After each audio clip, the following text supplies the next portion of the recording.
home ang mga empleyado ng Senado today and tomorrow. Ibig sabihin, takot na takot talaga kayo na magsalita ang Grade 18 para sa nakaplanong Blue Ribbon Committee hearing bukas ni Senator Marcoleta as Subcommittee Chair. Alam niyo ba mga kababayan, trivia lang ito, no? Ang isa sa mga government agencies na pinakamalaki magpasahod ng empleyado ay ang Senado.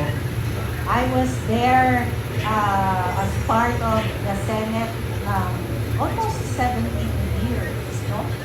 Alam niyo ba na ang driver at saka messenger, salary grade 1, entry level point lamang sa Senado, humigit kumulang ay kumikita ng at least, pinaka-list ito ha, 24 to 30,000 a month.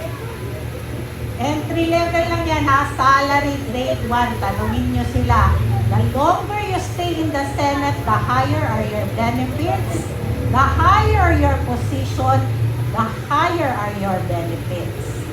So, ang dami nila, every month meron yan silang meron pa yan silang separate from their salary and their COLA, meron pang other benefits na natatanggap. Ngayon, meron kang usurper, acting Senate President. Tatawagin talaga kita agad sa yan na usurper ka because you truly are a usurper of power and authority in the Senate.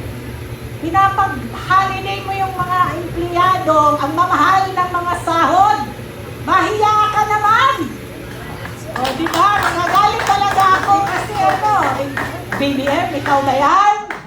Mahiya ka naman sa ginagawa mo dahil gusto mo lamang perwisyuhin ang grupo ni Senate President Alan Cayetano at ni Blue Ribbon Committee Chair Pia Cayetano at Blue Ribbon Subcommittee Chair na si Senator Marcoleta.